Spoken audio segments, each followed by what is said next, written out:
the steps that God has ordered for your life. You understand?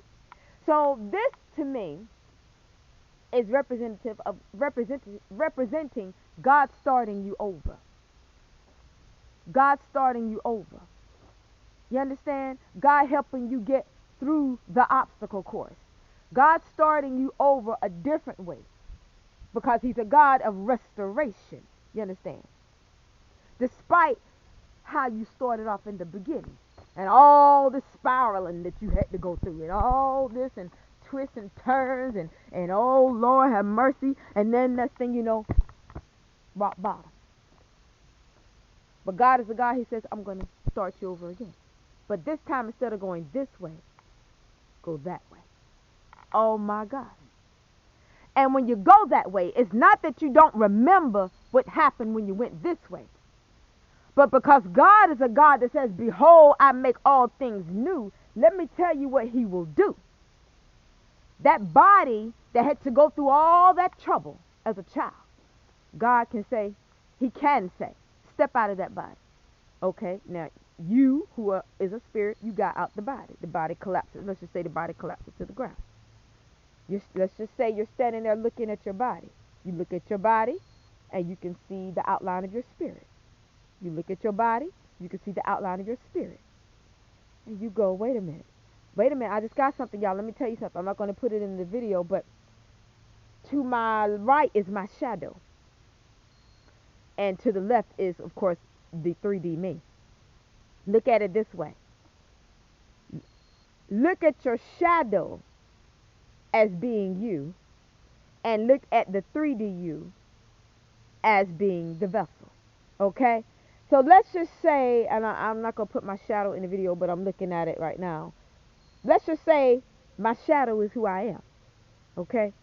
And then let's just say my 3D body right here that I'm standing in is my vessel. That's how it is with your soul. That's how it is with your spirit. You are not your body. So I could look at my body, and I'm just using it as an example. I could say, oh, let's say my finger hurts. And it doesn't hurt. I'm using this as an example. Oh, my finger hurts or whatever. And I could be looking at my finger right now, and I am. But it doesn't hurt. I'm just using this as an example. What does my finger hurting have to do with me looking at the print of it, the silhouette of it on my shadow on the ground, which I'm looking at right now? So right now I'm looking at my finger, and then I'm looking at the shadow of my finger. The two are not the same. They're two different things. My shadow is the silhouette of my finger, but it's not my finger. You understand? It's the shape. It's the form. You understand? So you got to understand something even with your bodies. And many of you have been violated as children.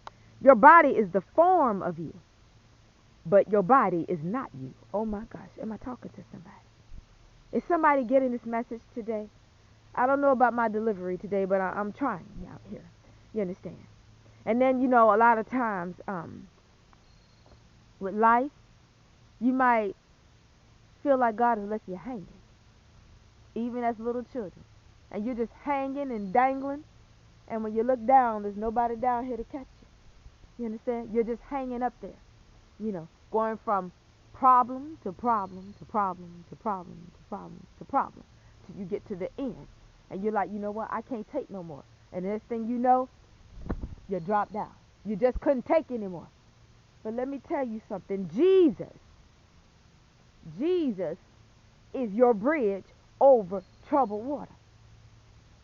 Jesus is your bridge over troubled waters. And a lot of you, you've had things happen to you in your life, not just your childhood, but maybe your young adult life. You know, a lot of women, particularly, you've had to experience date rape. Now, I don't even want to use the word experience, but you've been attacked with date rape, and maybe there was this guy, this fellow that you thought he was somebody that he was not. He was a rapist in disguise, you know, and you just feel like your life is devastated. Because even when you're 20, even though you're legally, by the laws of this land, considered an adult, you still may have a child like mine, even at 20. See, you got to understand something. Just because 365 days go by doesn't mean that your maturity level has advanced to the point that people may perceive it has. You understand? A lot of people are still child-minded at 20. and 21 and 22. That's the reason why a lot of people probably would not want to relive their 20s, because a lot of people feel like they make a lot of mistakes in their 20s. I wouldn't want to call it mistakes. I would just say life's experiences. I will say you trying to utilize the intelligence that God gave you, and making decisions based off of what you feel is right for you. But when you know better, you do better. Okay? So cut yourself some slack, because in your 20s, if you don't have anything prior to draw from, if you don't have any knowledge, any experiences under your belt prior to draw from, why are you coming down on yourself? You didn't have anything to draw from. But the purpose of you making decisions that may have seemed non-beneficial, now on down the road, when you get to your 30s, you've got something to draw from. You can draw from what you experienced in your 20s. When you get to your 40s, you've got something to draw from. You can draw from your experiences when you were in your 30s. When you get to your 50s, you've got something to draw from. You can draw from your experiences you had in your 40s. When you're 60, you've got something to draw from. You can draw from your experiences you had in your 50s, and so forth and so on, until it's time for you to get up out of here. And even then, it doesn't end then. A lot of people may say, well, what do you mean it doesn't end then? Well, because you will live as long as God does. Why? Because we're spirit and we're not flesh. These bodies are our vessels. But see, the enemy feels like he can